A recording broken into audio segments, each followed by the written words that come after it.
What's going on, everybody? Welcome back. My name is Entertainment Gaming, and welcome back to another episode of this week's Roundtable Podcast. I am joined by a very special guest, my good friend Terry Malik, over from Dragon Ball New Age.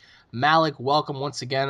It's a real pleasure to have you. For those of you out there who don't know who he is, Malik is the creator of Dragon Ball New Age. For those people who've watched my previous episodes on the reviews for, Dragon Ball New Age's chapters 1 through 5, I believe, including the Rigor versus Gogeta story. So I just wanted to say welcome once again. And there's so many things that I want to talk to you about. Now, YumaCon has just passed, and your official new volume for Dragon Ball New Age, Volume 2, is already out. And I just wanted to know, like, your thoughts on YumaCon. How did it go? And just how are you doing today? Because I'm pretty sure you're tired. You got the Xbox One. I'm very happy about that because now we can finally get down on some online carnage. But so yeah, why don't you talk to us about YumaCon and how did it go for you? UMACon actually went really well, but before I even get into that, thanks for having me back on here. Hello, everybody out there in YouTube land. It actually went really well. We got there on Thursday, and right as we were checking in, I actually ran into Moscow X and Megami 33 and Antfish from Team 4 Star. And I was actually going into the checkout line, or the check-in line with Masako, and we were just chit-chatting and stuff. He had a panel to do later that night, which I unfortunately couldn't make it to because I had to set up over at the Kobo Center. But still, I still ran into Masako periodically throughout the day, and then I even passed Lanny Pator on the way back. But I got set up down in Kobo, and then the actual convention began on Friday. Friday went really well. I was sitting there with Derek Padula for pretty much the entirety of the convention. And for those of you people who don't know, Derek Padula is the author of the website The Tao of Dragon Ball. He also wrote the Amazon best-selling book, It's Over 9,000 When Worldviews Collide. And he was also the consultant on the Dragon Ball side one of the consultants for the Goku versus Superman video by Screw Attack. So the guys were really super knowledgeable about Dragon Ball, and he's one of the few people I really value his opinion, especially when it comes to my work. Oh yeah, I mean that's the guy that made the fucking the video with Superman and Goku, right? He's one of them. He was when the guys from Attack were talking about Goku, when they would cite the Tao of Dragon Ball, it was basically they got onto a Skype call and was talking to Derek Padula, and Derek he laid down everything that there was to know about Goku to these guys so that they knew everything. And I actually got into a conversation with him about that, and just so people know, Derek tried very, very hard to tell them that, Goku could beat Superman simply due to the fact that Goku never, ever, ever gives up. That he's just tenacious and that he would just go on no matter what. So The willpower of Goku. Right, yeah, but for every point that he gave about Goku, they gave two overpowered, rebuttals about Superman, and I can't even deny Superman is just ridiculously OP. Well, before we get into Superman real quick, I'm pretty sure a lot of people want to know what exactly you did at YumaCon. And before we do that, like I said, guys, volumes 1 and 2 for Dragon Ball New Age is out. And my follow-up question to what you did at YumaCon is, I'm pretty sure there's a lot of people at this point that are very, very familiar with your work. So I think we all want to know, including myself. And that question is, following up from the YumaCon question, of course, is where do you plan on going after Dragon Ball New Age? Once Dragon Ball New Age is over and done with, what's next for Malik Studios? What is next for Dragon Ball New Age? Is there going to be a continuation, perhaps? Or because once you have your entire manga for Dragon Ball New Age over and done with, and the entire story's told and everything what needed to be said is said, where do you plan on going with that in the future? Is there going to be something else that we probably never seen before, or what is your take on that? Well, what I was doing at YumaCon was it was basically a just gigantic promotion. This was the largest convention that I'd ever been to, and it was there to expose readers, both new and old, uh, to Dragon Ball New Age. I mean, I ran into a bunch of fans who knew me from Facebook, or I actually ran into a couple who actually knew me from your videos that they would come up and start looking at the display models and they're like, wait a minute, is this the one that he was talking about? And I'm like, the one who was talking about? Unreal Entertainment Gaming. I'm like, oh yeah, that's Alex. That's my friend. I'm Malik. And they would just go fanboy on me. It was, That it is was awesome. pretty, it was pretty cool.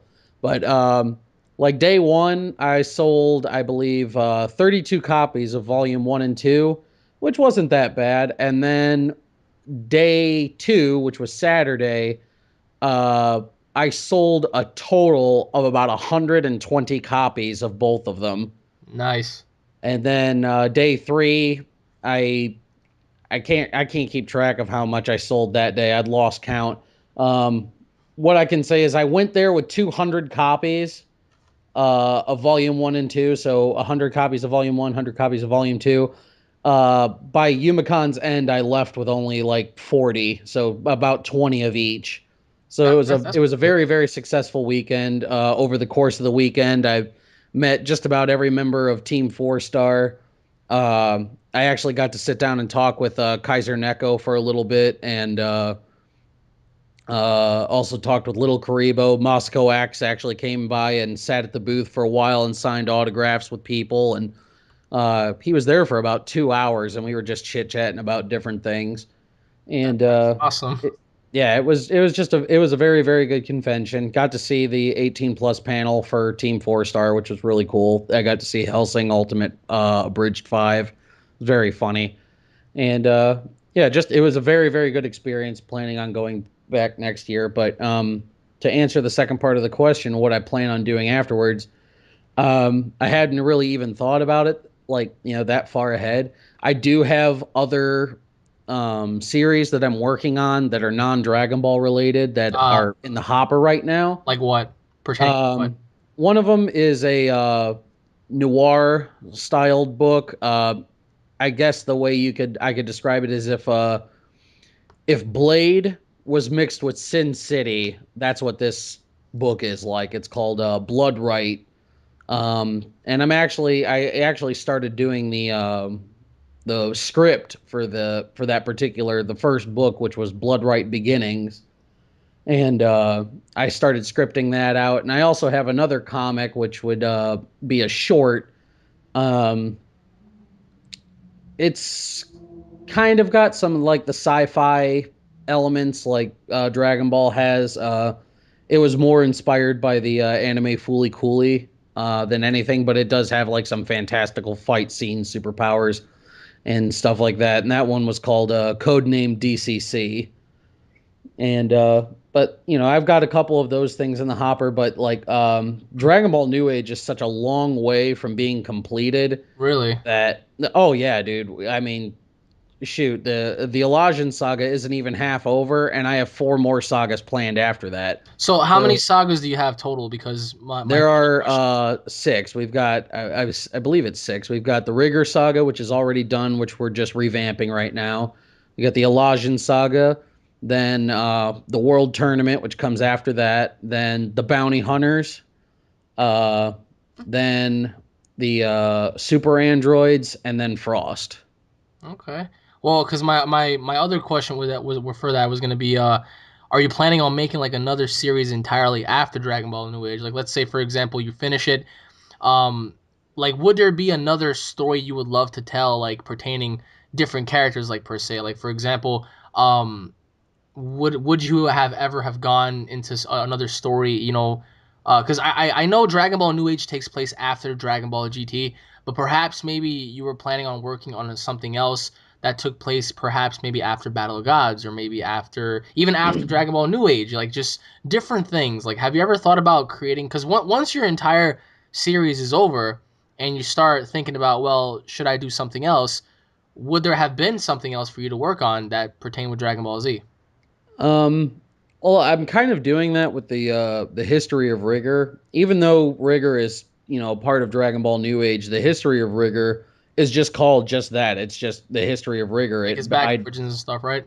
yeah, it's his origin and Yeah, stuff. And like, I was talking with Derek because, like, like I said, I really trust Derek's opinion on my storytelling and my art and everything like that. Because the guy's super duper knowledgeable about everything that is Dragon Ball. absolutely. And as he was like looking through volume 1 and 2, like one of his favorite parts, he liked the history of Rigor Part 2 because he says the Dragon Ball New Age story, he hops into it and it's already got the characters that he loves, so he knows how they're supposed to act and how they talk and the different things like that. But the history of Rigor is something new entirely. It's refreshing to him because there's characters that he doesn't know yet, the characters that he's interested in getting to know, learning, what has happened to Rigor, what makes him so different than other Saiyans and stuff like that. And it even came to the point where like I was thinking to myself that if there ever came a time like a couple volumes in where I have a substantial amount of material for the history of Rigor, that I would actually put that all into a collaborative book, and just have the history of Rigor book Right. completely separate from the Dragon Ball New Age books. With his origins and how he came to be and stuff like that, right? Yeah, Because I it remember would I it would actually read the history of Rigor. I forgot what special was it. It came with the volume one, and Volume 1 had part 1, which was basically Pepra, who is Rigger's mom, just basically just sitting down and having a conversation with Gine, Goku's mother. And it was around the time, it was the day or 2 days after uh, both Prince Vegeta and Rigger were born. And I believe it was about a year maybe after Raditz had been born, because Pepper and Genie were actually talking about Raditz, and I found I myself remember so they were getting also there. comparing power levels too, and they brought that up. Right. We don't want to give away too much, but it did tell a very significant story between the origins of Vegeta and Rigor, and everybody would have thought Vegeta's power level was just amazing. That is until Rigor was born. But going back to what you said just a little bit ago about what Mark said, about characters, right?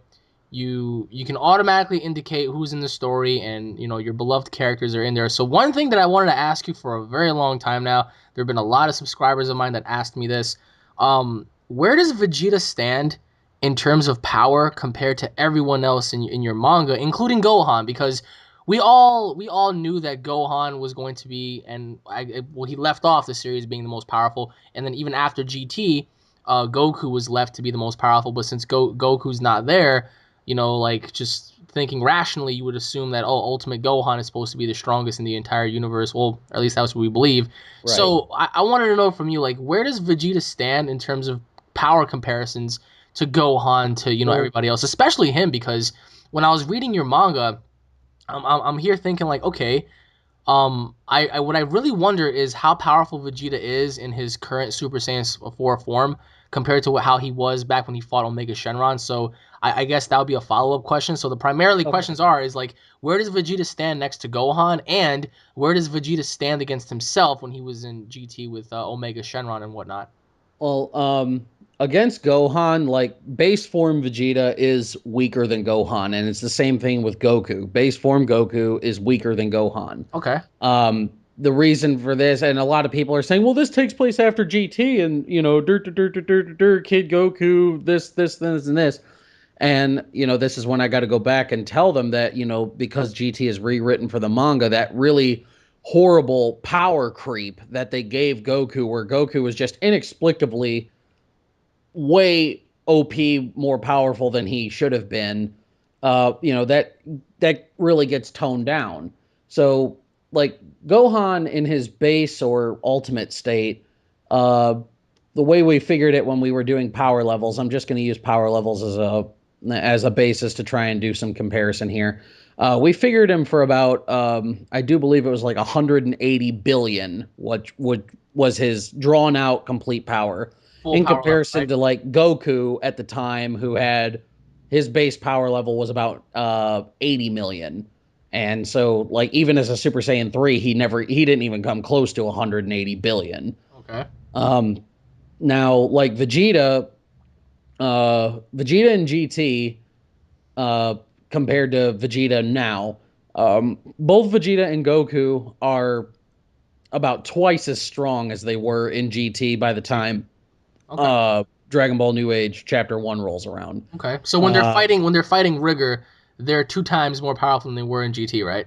yeah, they're Okay. twice as strong as they were when they fought Omega Shenron. Now that's Okay. not saying a whole lot considering we'll just say at their during GT, like Super Saiyan 4, they're right around a trillion each. So when Dragon Ball New Age rolls around, they're about 2 trillion each at max power. Okay. So would you say that the Dragon Ball New Age Super Saiyan 4 forms for Goku and Vegeta would be able to combat Omega Shenron easily, or No. okay, okay. So Omega Shenron's still more powerful than them. Well, I think I've even shown it to you that I had that small scale power level Yeah. chart. Yeah. Um, Goku and Vegeta in both super in as Super Saiyan 4s in both GT and in New Age don't even rank a full 1 on that scale. Okay. Omega Shenron ranks a 4. So, even in New Age, they wouldn't be able to fight Omega Shenron. I mean, comparatively, Rigor, who is one of the strongest people that they fought, in his base form, maximum power, he's barely a 2. So even Omega Shenron is more than twice as powerful as Rigor at Rigor's base form maximum. So when Goku and Vegeta were fighting Rigor in their Super Saiyan 4 forms, you're telling me that if in replace to those two, if it was Omega Shenron, he would have been able to topple Rigor, correct? Yeah, if Rigor, the way he is now, Right? with his base power level maximum is about 15 trillion, were to fight Omega Shenron would still be about twice as powerful as him. Okay. All right. So, but overall, Gohan in your series would still rank more powerful than them in their Uh, base form. Base form, he does rank as he is like base power level is probably the highest Okay. of any of the Super Warriors. He even exceeds Majub in that respect. Even though by the time NA New Age rolls around, he hasn't been training as much, so even though his power has been drawn out, he has gotten a little bit weaker because he's just not training as much, so he's not using his muscles and stuff. But he could easily, if he starts training on a regular basis, he could get back up to that level where he was when his power was first drawn out. And speaking of Majub, um, where does Majub stand in your series, especially amongst the other fighters? Because you would assume the power of Majub is just inexplicably strong. Like this dude can hold his own. Obviously, he's not a Right. weak character. So, No. where does he fit in all of this, especially with like um Well, power the way comparisons? well like Majub, the way I have it written in the series, we'll just say that okay, so Gohan, the way we had it figured out, his top, the way he was at his maximum, he was about 180 billion, right? Okay. By the time New Age rolls around, he's probably about half that strong. So he's got a power level of about 90 billion. Um, Majub, is a little bit stronger than we'll say like Z era Super Saiyan 3 Goku. Okay. He's sitting at about 72 billion, which makes him the second most powerful person in base form. He's nothing compared to like a Super Saiyan 4, but Okay. I mean, he's still pretty legit strong. Okay. And what about like Rigor? Like, I don't want you to go too much into detail if he dies or not, but let's say after the Rigor saga and you move on to the Frost saga, the World Tournament saga, Elijah, um, does he ever make an appearance in the other chapters, or is this going to be like the only time we'll see Rigor? And my No. follow up question to that is going back to what you said about Yumacon. Um, did you encounter anybody who per se did not like your fan made manga? Because we were just talking about that a little while ago, and how people deliberately bash your manga for being something after GT and they didn't like it because of story or whatnot. So I want you to go into detail and explain why your entire story just does not match the argument of these people when they say that your story makes no sense and everything's cliche.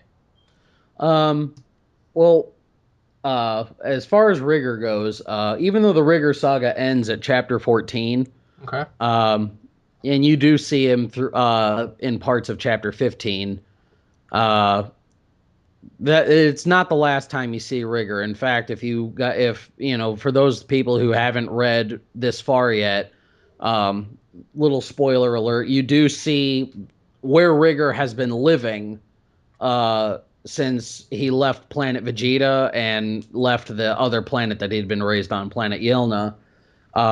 In chapter 17, you see the planet that he's been living on, which is called Planet Bebet, and there's some other characters that get introduced through that, which you guys have to read it. But no, it's not the last time you see Rigor.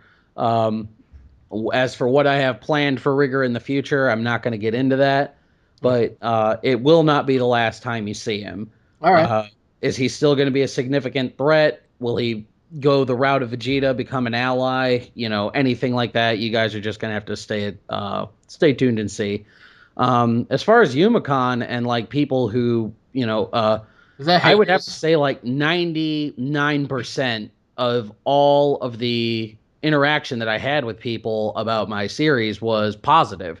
I had a couple people who, came up and they're like, "Well, is this fan made?" And I'm like, "Well, yeah, of course it's fan made." And they didn't even want to give it the time of day. They just walked away. I'm gonna But pause you right there for 1 second. For those of you out there that just heard that, I want to make one thing perfectly clear. If it were not for the fan made stuff, I firmly believe that we wouldn't have some of the mainstream stuff that we have now, because I feel that when people out there create like their own, mangas and their own animes, like for example, you have Dragon Ball New Age, there's Dragon Ball Multiverse, there's somebody out there designing Dragon Ball Bad Galaxy, there's a whole bunch of fan made stuff. You have Dragon Ball AF and whatnot.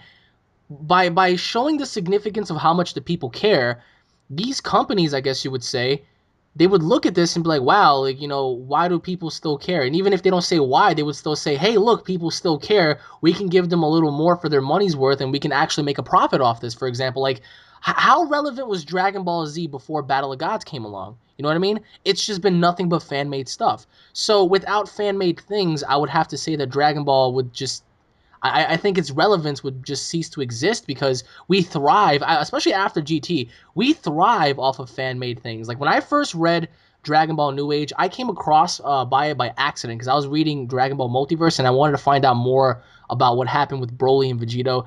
So I clicked on this picture and it looked like, some dude with like half blonde, half golden, half black hair, and he was taking on Gogeta. I was like, oh, is this part of Multiverse? I clicked it, I read like 2 little pages, and I was like, all right, I have to go to the beginning and I have to read this shit like from the beginning. And once I finished it, I was like, this is fucking cool. Like this is awesome. So there are very very small portions of fan made things out there that are really good, and yours is definitely one of them. But for people that are gonna deliberately say, "Oh, if it's fan made, I'm not gonna care about it," well, wouldn't you want to hear somebody else's point of view? Now, I understand some people have a problem with Dragon Ball New Age, for example, with characters. They would say, "Oh, it's after GT, so that means all of these characters must be incredibly overpowered." So I want you to explain to the people like the significance of that, why exactly you decided to take GT's role, after the GT story rather than Z, and pretty much, just I guess if you could quote unquote talk to the hater, how would you present this argument to them in terms of like having your content be presented as irrelevant content, not something that's irrelevant or just bad to read? Because like you just said, somebody just asked you, hey, is this fan made, and they said yeah, and they walked away. It's like, what would you say to that person? Well, it's anything that you make, regardless of whether it's fan made or not, is never ever going to be for everybody. Okay. There are people who just, not even fan made, they hate Dragon Ball. The actual series, the stuff made by Akira Toriyama. There are people who out there who hate it. So no matter what I do, I'm never ever going to be able to please everybody. But like it's like I said, 99% of all my interaction with people during the whole Yumicon weekend, and I had hundreds of people stop by that booth. It was mostly all positive. And like I could still remember word for word the spiel that I give when people come up, because like I had a big banner with Dragon Ball New Age, and it says discover the exciting continuation of the Dragon Ball story. And people came up and they're like, all right, I've been looking at this banner. I want to know what's going on. So just like, all right, well, what Dragon Ball New Age is a fan continuation manga of the Dragon Ball story set 3 years after GT. But, and see, like normally when you say that after GT, that's when people start getting apprehensive because a lot of people don't like GT. Okay, so then I say, but unlike the AF series that you might read online, which which mostly follow the anime, this series exclusively holds true to the manga. It ignores all of the movies except for Battle of Gods and even rewrites Dragon Ball GT to fit Akira Toriyama's original manga. And as soon as I said that, I think I can't even count on two hands how many people said, "Thank God you rewrote Dragon Ball GT." Right. So, and like, there's people who never heard of my series. Like, the vast majority of the people who came to my booth didn't know what Dragon Ball New Age was. Yeah, granted, I had fans, people who knew who I was, come up and they're like, "Oh my God, this is my opportunity to get volume 1 and 2 from the man himself." And then, then the people who just come up and like, I mean, I'll be uploading the picture soon. Almost everybody who bought it bought volumes 1 and 2 without reading a single page. They would open it up and they would like take a look at the art and they're like, "Oh my God, this art is fantastic. Give me both of them." So I would give them both of them. And it was Saturday and Sunday. I had people who had already bought volume 1 and 2, and some people who had only bought volume 1 come back and said, "I read this whole thing last night. This is freaking amazing." Right. And the people who read volume 1 came back and like, "Oh my God, this is awesome. I have to have volume 2." And they would buy volume 2. So it was just really a way, Yumicon was a way for me to go out there and see if I was just exposing it to a general public, what like the typical reaction would be. And that's typically what it is. Granted, like everybody else, I have haters. And even Derek has said, whenever you do something that's even remotely successful, you'll have people who hate you. Oh, trust But me, I know that. You're for absolutely right. right, but for every one person that hates you, you'll have 10 people who love what you do. Absolutely. And that's the way it is. That's the way it is with Dragon Ball New Age. But I mean, I don't want to pat myself on the back or make it seem like, oh, I'm the greatest fan manga writer of all time, because I was telling somebody this morning, I was having a chit chat with them about Dragon Ball New Age, and they were trying to tell me how great it was, and I'm like, I have room to improve. My art has room to improve. My storytelling has room to improve. I can only go up from here. And I've been working on this thing for 10 years, putting my heart and soul and my blood, my sweat, my tears, everything into Dragon Ball New Age. And in my opinion, and a lot of other people's opinion, it just keeps getting better and better. But I always have room to improve, and I don't believe that I'm the greatest fan manga writer of all time. I don't believe that I'm the next Akira Toriyama. I was even telling the guy, I believe my dream is to one day be able to match Akira Toriyama's talent, but I'm not at that level yet. But like I was saying, for every one hater I have 100 people who tell me that they love Dragon Ball New Age and they consider it the actual successor to the story and stuff like that, And for everybody who goes out there and says, "Oh, Dragon Ball New Age sucks. Oh, this art is terrible. The story is horrible. It's all cliche." Da, da, da, da, da, da, da. I don't make the story for those people. I make the story for myself and for everybody out there who picks it up and says, I like this. I see where it's going. It doesn't have to be instant love, but as long as you enjoy it, as long as you don't feel like you wasted your time when you just skimmed through it. I mean, it's free, for God's sakes. Absolutely. You know, as long as you picked it up and you got some semblance of enjoyment out of it. You didn't have to enjoy it completely, because you'll always find something wrong with even the most mundane things that you enjoy. You'll always find some sort of flaw in it. And I know my work is flawed, which is why I keep trying to fix it. But as long as you enjoyed it somewhat, you're the person that I made that comic for. I didn't make it for the people who nitpick and pick it apart, and just because it's fan made or it comes after GT, say it sucks. Right. And like I got people, just spiteful, hateful people who, when you buy my books when you bought the books on Amazon when they were available, you could write a review and give it a star rating. Right. Most of my star ratings were like 3, 4, and 5 stars. But this one guy who just has nothing but vitriolic hatred for me. That bastard. Yeah, I can't even go that far, man. You know, I just don't understand why he hates me so much. But he goes on there and he copy and pastes the same review on both of my books, gave me a 1-star rating. And in his quote unquote review, by the way, he never even bought the book. So I don't even know how he managed to put a review on a book that he never read. Um, he he said that like I was trying to trick people into believing that Dragon Ball New Age was a legit thing, even though if you read the description of the book, it says right there that it's an unofficial work, not associated with Shueisha and all this other stuff. So that gets thrown out the window. And it's the other thing that I found kind of funny was he said all of the good reviews are the people who make this manga trying to raise its ratings. And I read that and I'm like, well, the last time I looked, I was the only one doing this manga. So are you saying that I opened up 8 accounts and bought 8 copies of my own book and wrote 3-star or 4-star reviews to try and raise my rating? And I made up names and made sure that I had a verified purchase on it.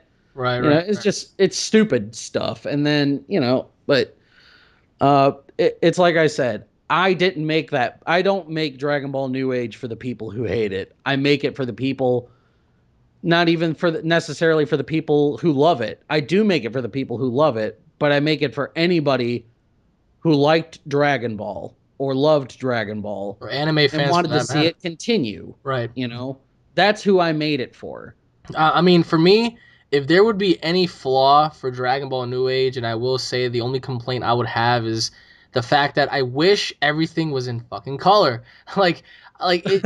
No, I've been telling you that. Like, I'm reading it, and I've reread several chapters several times, and like I'm just thinking to myself, like, damn, this would look so fucking much more beautiful if like this was in color. Like, for those of you out there who don't know, Malik was the one that helped create Raikon for me against Super Saiyan 3 Vegito. And after looking through that in color, I'm just like, that is beautiful. And then there are certain images that you have of Gogeta and Rigor going at it. Certain images are in color, and I'm like, this looks beautiful. Like, it truly does. So I'm just thinking to myself, like, imagine if this entire, like, the entire, like, Rigor saga, just imagining it in color, it blows my mind because, like, you would get I guess you could say a little bit more detail into everything. Like, for example, there was certain chapters I'm not going to get into, but Rigor, he was bleeding, he was damaged. Same thing goes for Goku and Vegeta, they were gushing blood. And I'm just like, damn, how awesome would this look in color if like you see the detail, you see the scars, you see like,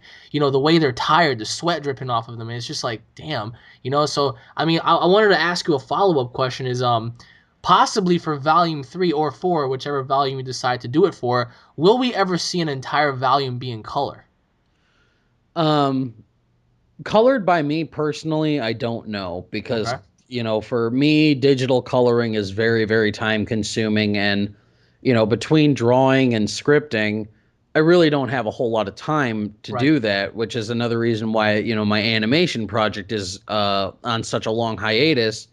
Besides the fact that I don't have a good program, to actually put the animation together, is that each frame is just so time consuming to color and illustrate all at once. So, if I could get somebody who could do like manga style coloring like you would see in like the full color tankobons of Dragon Ball Z or something Yep, like yep, that. yep, yep. If I could get somebody who could do that, then yeah, maybe we could get like a chapter or two in every volume colored. Uh, or maybe when I put out like the full history of Rigor book, or when it's got a couple volumes under it, maybe I'll get somebody to color the whole history of Rigor book. That's an open invitation, anybody. If you want to do that, go on ahead and message Malik on Facebook or YouTube or DBNR, wherever you guys feel free to message him. The descriptions will be in the comment section. But like, have you ever thought about like just I know it's probably like because you said it's time consuming, but after like because when I first read New Age, I liked it, and then I started reading more of it, so I began to love it, and then going back to what you said about people hating it because they don't want to see it succeed, that's kind of like a contradictory in terms of like Zykor's case, because Zykor was a fan-made character that blew up in a fan-made manga, which was AF, and now Zykor is being featured on Team 4 Star. He has his own soundtrack by the Enigma TNG, who's a very great composer. He's in several Mugen games. He's in several modded games. So, like, will we ever see? I guess you could say Rigor have that same platform of having his own theme or having his own moment in a game or having some sort of like defining moment where he stands out more than anybody else from your entire manga.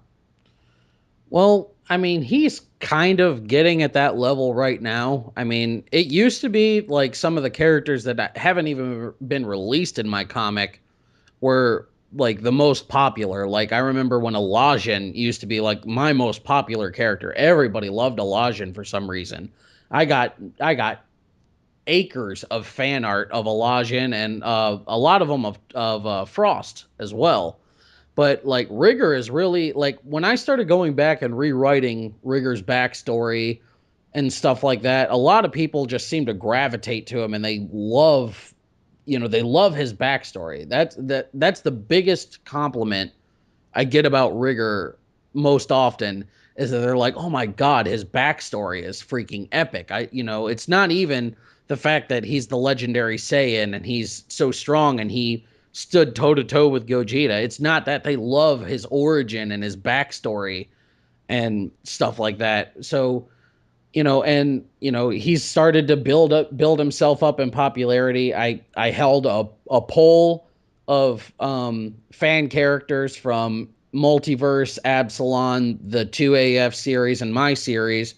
I held a poll of about 20 different characters, and uh like I think Rigor beat out Zykor by like 2 votes, Wow. which was like amazed. I was amazed. Like I was already recording it for Zykor to be number one because I was like, oh well, it's Zykor. There's no way any character is gonna top Zykor. Zykor is like the original. And then all of a sudden, I go to finish up for the video. I go to the poll, and Rigor has bypassed Zykor by like 2 votes. So by the time polls had ended, he'd already won. And then like I think I went back and checked it a couple weeks later, and he had like 3 more votes, um, which was like really really cool. And I told people to be honest. I mean, I could take it. I don't care. You could have said Rigor was the worst character ever, and I still I would have accepted it. So it was really amazing to me that Rigor had actually beat out the quote unquote original Dragon Ball fan character. And then I go across the internet and I see all kinds of like message boards and threads in like fan forums and stuff where people are like, well, Rigor versus Zykor, it's the ultimate fan character showdown. Who would win between these two? They're the ultimate like Saiyan warriors. So one's a half god hybrid and the other one's the legendary Saiyan, and they come head to head, and it would just wipe out reality. Or what would they look like if they fused? What would their name be if they were fused? And then people who make game mods like that, ZEQ2 Light or whatever its name Yeah, yeah, is. yeah, yeah. There's like I think there's 3 different Rigor mods on there. There's a Masserin character mod on there. There's a there's people who are taking Budokai 3 and modding it so that Rigor's in the game. Uh, there's people who are going out there and doing all kinds of stuff, and most of it is directed towards Rigor. And if I had to say anything, I mean, granted, my series is still kind of in its infancy because we're only in the second saga, but for all intents and purposes, Rigor is my greatest creation. I do have a lot of people messaging me right now saying that, they weren't really sold on the Rigor saga, but the Elijah saga is what made them like Dragon Ball New Age and what made them start reading it. There's people who've looked at my, concept art and say, "Oh my God, I can't wait for the super androids," or "I can't wait for the bounty hunters. I want to see what happens during the world tournament. Oh my God, the Frost invasion is going to be insane." I get messages and stuff all the time, and as much as the haters would like to think otherwise, it's not just me. So you can put that little whatever it is to rest. I have fans all over the world, So and in terms of 90% of all the interactions that I have with people is positive, whether they so want to like it or not. so in terms of what you said about Zykor, um, what are your thoughts on a possible Zykor versus Goku and Vegeta from Dragon Ball New Age? Because I know Goku and Vegeta are much different than they were in AF when they encountered Zykor. So, what about if there was like a possible transition per se? Like for example, my question would be: are you ever planning on including alternative stories like the way DBZ did with BoJack, Broly, Cooler, and stuff within Dragon Ball New Age, and have perhaps maybe an alternative story of per se Zykor coming in the midst of the battles before or after Rigor, and then challenging whoever is left or stuff like that. Like have you ever thought about including Zykor perhaps, or maybe even other characters like Janemba or Broly or BoJack, like back into the series as like characters? Well, like I said, like when I do my spiel for Yumicon, how I said that Dragon Ball New Age ignores all of the movies except for Battle of Gods. Battle of Gods is really the only canon movie. So, if you're looking to Dragon Ball New Age for characters like Broly or Janemba and stuff, you're not going to find them, and you're never going to find them because this is a continuation of the story as if it was the manga. It's not a continuation of the story following up the anime, which is why GT has been rewritten to fit the original manga canon. Now, like when I was originally coming up with the scripting for Dragon Ball New Age, I did have quote unquote movie chapters that were non canon to the actual story, but could still be considered part of the New Age story. But because I had so many sagas and ideas planned out, I eventually just like threw, the ideas to the wayside. I had an idea for a legendary Super Saiyan that was genetically engineered and he came to Earth and he was a mute. Uh, then we had this boy who had looked up to Goku his entire life. His body is destroyed and his evil dad puts his brain inside of this evolving machine, and the boy is it's like a war machine, and he's forced to absorb power to evolve this body, and he has to fight Goku, and there's weird ideas and stuff like that. I had like 3 or 4 different like movie ideas that I eventually just like just said, you know what, I'm just gonna focus on the sagas. We don't need movie chapters. So I mean, are we ever going to see any other character included? Perhaps maybe I mean, because we all want to see Rigor versus Zykor. That's something that we already know about. But perhaps maybe have Beerus come about and battle Gogeta, or maybe have Whis combat Rigor, or maybe have Elijah, like different characters meeting up with characters that you never would have thought would have came about. Like perhaps maybe Super Saiyan God Goku came from a different reality and he showed up during the battle with Rigor or something. Like, have you ever thought about telling alternative stories, either involving the same characters or involving different characters? Because I know you mentioned Beerus and Whis are in your manga. They do play a very significant role. But like having an appearance or possibly a battle per se, like what would you say about that? Well, like in the main story, like the actual main storyline, which is like the Dragon Ball New Age and the sagas, I really don't have any plans to like introduce Beerus or Whis. They've been mentioned, Uh, in the latter parts of the Rigor saga, I think it was right after Rigor becomes a Super Saiyan 5. Vegeta even mentions Beerus, and they even make mention of Super Saiyan God and stuff like that. Okay. Um, but as far as like them making an appearance, I don't have any plans for it, but right now, things could change.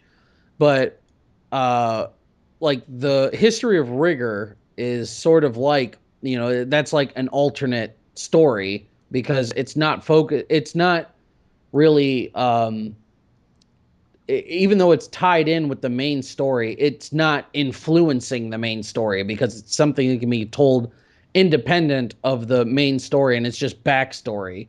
Okay. And you know, I'll give a little spoiler to somebody because even Derek, when he was looking through Volume 2, he noticed something and he asked about it, and I told him about it. But I'll give the little spoiler on this.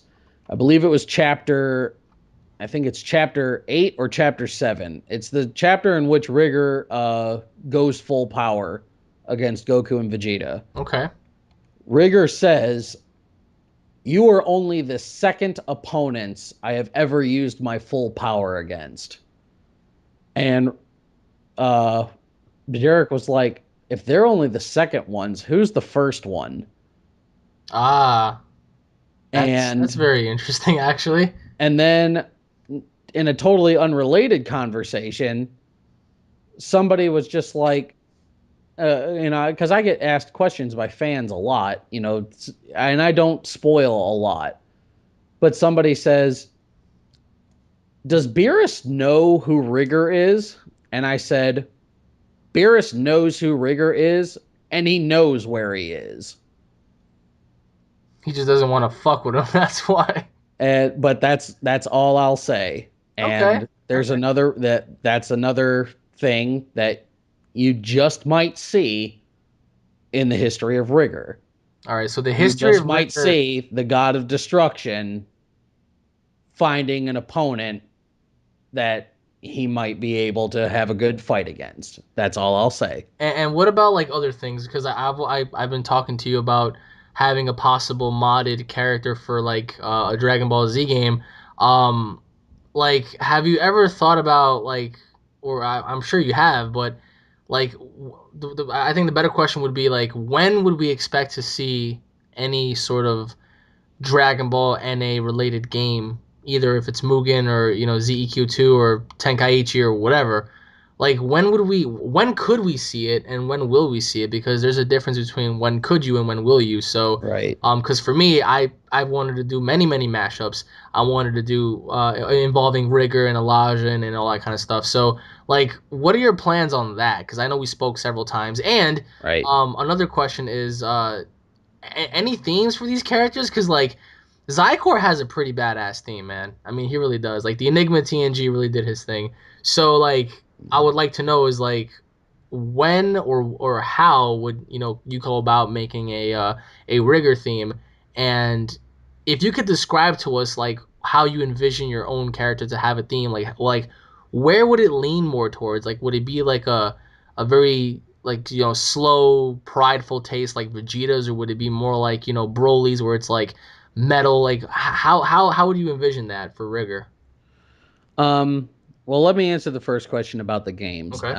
I think I mentioned in a podcast before that there's like 4 different teams working on different versions of a Dragon Ball New Age game. There's one team that's trying to create the game that I was talking about in my journal, which was called Dragon Ball New Age Ultimate Budokai, which would basically be like a Budokai Tenkaichi game, but all Dragon Ball New Age and stuff like that. There's a team that's trying to take Dragon Ball Budokai 3 and mod the entire game into Dragon Ball New Age. There's somebody trying to make a 2D sprite fighter of Dragon Ball New Age, and but I'm not involved in those projects beyond those people just telling me, well, this is what we're doing, and da da da da da. So like, I couldn't give you a time frame on it. Um, like but the closest thing that I can offer people is like when Ultimate Tenkaichi came out. I made recipes for the character creator for people to create characters. I had a recipe for Rigor so that you can make Rigor as he appeared when he was a teenager on planet Yelna. I had a recipe for Masserin. I had a recipe for, I believe it was either Kid Rigor for the for the little kid hero. It was either Kid Rigor or Korun and Okrun. It was one of those two. And I've had a couple people, I would go online and they were like, "Well, I want to go up against Rigor. I want to see how I can match up against Rigor." And they put their fan characters against Rigor, and I don't want to brag or anything, but I think I've only lost like one match. So, when in terms of like, that you could like, if you ever find me and you're playing Ultimate Tenkaichi and I just happen to be online playing it, hey, hit me up. Maybe we'll have a match. When Dragon Ball Xenoverse comes out, if there's the possibility at all of making a character that looks halfway similar to Rigor or any of the other characters through there, they'll be made and they'll be made available for online battles. And I'll put the recipes up on my Facebook or my DeviantArt. And you guys can go on there and you can create them the way that I make them. And you can, have fun with them. And that's your opportunity to play as those characters. Don't you worry about Xenoverse because I'll be seeing you real soon on that game, my friend. Oh, you're calling me out, man. I mean I just might be the very first to call you. You calling me out? Yeah, I don't know. I mean, I'll tell you what. You make Rigor, I'll make Raikon. We just pair him up. We go on one, and we find out if the Cosmos can handle those kind of powers. I mean, don't get me wrong. My character cannot go past Super Saiyan 4, but you saw what he did to Vegeta. I mean, come on, bro. That holds some sort of relevancy to something, I guess you could say. But I mean, yeah, I can definitely see like Xenoverse doing that, but I don't think like the similar hairstyle will go because like Rigger's hair is like it's dyed. It's like yeah, half and half. So I really doubt that the people Dimps is gonna go on ahead and like Well, hide to do that. that was another thing is that, that half blonde, half black hairstyle that everybody got really familiar with, that's like not the case anymore with Super Saiyan 5. Really? Why? Because I was making the volumes available for print, and one of the biggest what do you call it? I guess you would call it critiques or criticisms of my Super Saiyan 5 design, despite the fact that it was like the more unique one. It just was too alien and it was too out there for them. And I agreed with them because that particular version of his hairstyle was a hassle to draw and an even bigger hassle to animate. So by volume 2, you actually see that I took something that people are more familiar with. It looks a little like the AF Super Saiyan 5, but um, this is where it turns different. Instead of white hair, it's the gold hair comes back. And instead of white fur, like in Goku and Vegeta's case, it's more of like that dark crimson, almost brown fur like Gogeta has. Okay. And in Rigger's case, it's black fur. So he maintains his black and gold color palette, but it's black fur, gold hair instead of black and gold hair. All right. I mean, we're gonna find out when Black and Gold meets Gold and Red when Xenoverse comes out. But any final words for anybody who's listening that are curious about more information about DBNA and just your final thoughts about everything? I guess you could say. Well, I mean, I've given final thoughts about it, in other podcasts and stuff and interviews that I've done people. And all I can say is, like I said before, don't go into this thinking that, well, that's just because it's fan made. You're going to see all the typical fan fiction tropes like Broly and Frieza and Cell are going to be coming back. And all the characters are Super Saiyan 4 tier and above. And, just all the general hogwash that, you mostly, and that there's like, 15 different Super Saiyan levels beyond Super Saiyan 4, or characters are born as a Super Saiyan 4, the stuff that you read in bad Dragon Ball fan fiction. Uh, don't go into that, you know, don't go into reading Dragon Ball New Age with that kind of stuff on your mind. Try to go into it with a little bit of an open mind. And, if you don't like it, hey, you don't like it. I can't please everybody, but I did my utmost to make a story that is respectful and faithful to what Akira Toriyama made. And, you know, it, for all intents and purposes, for everything that I've been told by a vast majority of people, uh, and from the polls and stuff that I've been included in, I'm included in a bunch of polls, and I'm ranked quite frequently as one of the top 5 fan mangas in the entire world, next to Multiverse and the other two AFs and other series here and there. I'm right up there with them according to a lot of polls and a lot of people. So just, go in there and check it out.